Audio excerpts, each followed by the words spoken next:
And this just shows, actually, this is in your handout. This is the 1875 map that you'll have in your folder. And I've blown up a piece here that just shows the square, which you saw out front, hopefully, when you came in. And you can see that in 1872, there weren't a whole lot of buildings on the square.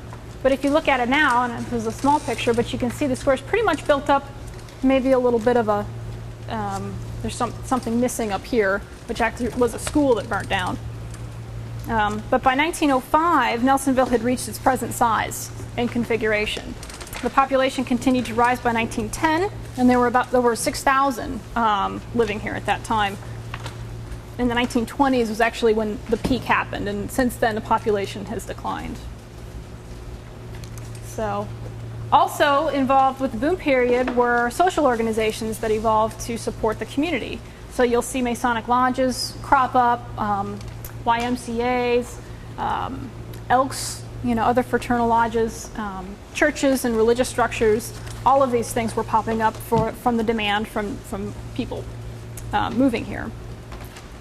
The Masonic lodge this is a Masonic lodge on the right. A sandbar map indicates that the first floor was used for commercial purposes, and then this upper floor was used for lodges. So there's another piece of information you can learn from sandbar maps about how the building was used. And just want to point out, too, some more hallmarks of the Italianate. You can see there's a little bit of a false front up here. This cornice up here actually doesn't have anything behind it. I think it's just sticking out, but you can see the brackets. Here's another great example of those tall, narrow windows. These are 4 over 4, I believe. So there's 4 panes of glass up here and 4 panes below, and that's a common hallmark of the style as well. And here's another false front building. This is from 1890.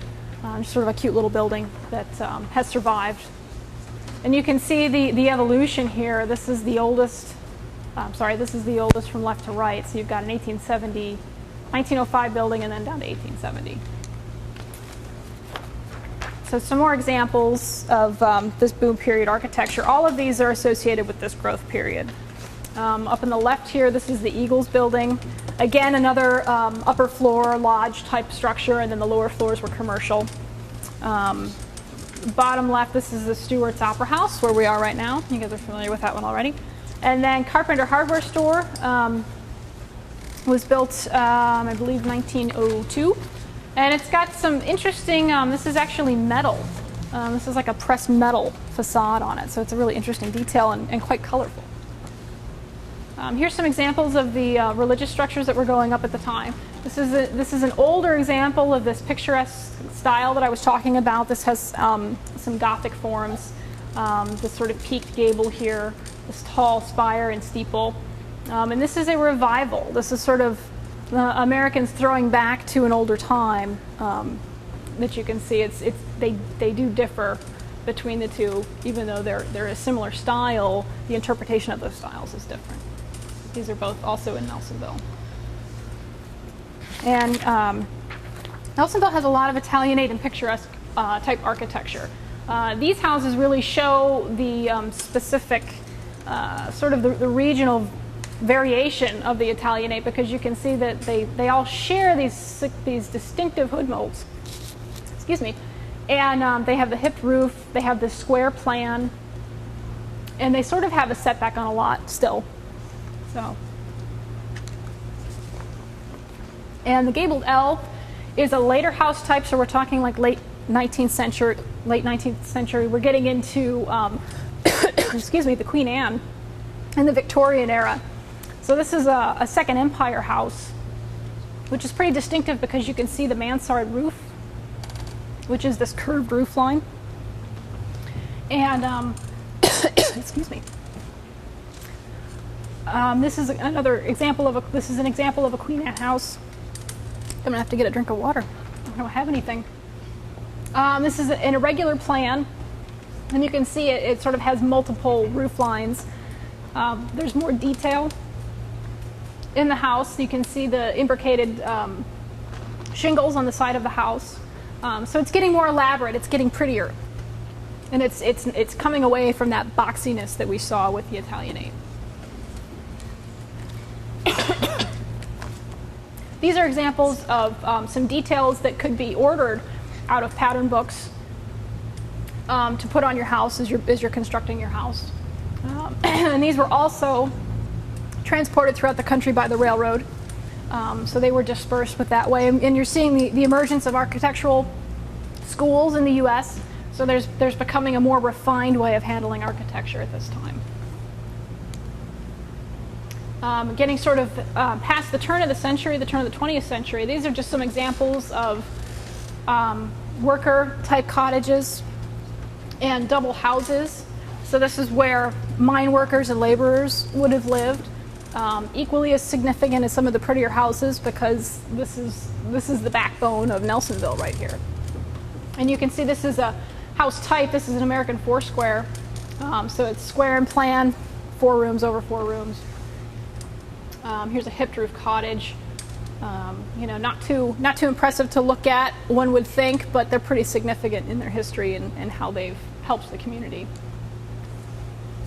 In the 20th century, you see mail order houses arrive, which are basically you can order kits from companies like Sears and Roebuck or Aladdin. And the kits would arrive with lumber, with everything you needed pretty much, and then you can just construct the house from these plans. So you start to see these also emerge just across the nation as that evolved. Talk a little bit about the brick industry in Nelsonville. If it hadn't been for the brick industry and a few of the other industries, Nelsonville would have been hit a lot harder when the coal ran out, essentially, or when coal wasn't in as high demand anymore. And these you'll see everywhere outside, and this just shows the pride the community had in its brick industry and in beautifying the area. So these were all made locally around the turn of the century, around 1905, I think, is when the brick sidewalks were put in. But you can also see people using brick in their houses, in their porches. Here's an entire ceramic tile building here. So it's really important to understand that the natural resources in the area, materials are going right into the built environment that you're seeing. So there's a direct correlation there. And it's not like that in other places. I mean, if you go up to northern Ohio, you're not going to see this type of brick because Nelsonville had this local resource like that. So the decline, by about World War I, really the demand for coal started to drop off. There were a lot of coal strikes in the 1920s, and that's when the central school building, and outside you can see where the lot where it was, they actually have the school bell out there, was burned down as part of a demonstration, as part of a riot for the coal industry, for the coal workers striking. And usually, probably about 1938, I think most of the coal mines were closed. So that really hit Nelsonville hard. And you don't see a whole lot of construction going on after this time, but there is a few. This is the post office building in Nelsonville, and it was part of a Works Progress Administration project that was done during the Depression, again to give folks work. They usually, post office from this time that were built as part of WPA will have murals inside of it. This one does not. But this is an example of sort of smaller, but it's a return to that earlier time, because this is sort of recreating this colonial type architecture. This is called colonial revival style. So in a nutshell, that's Nelsonville and a little bit about its architecture.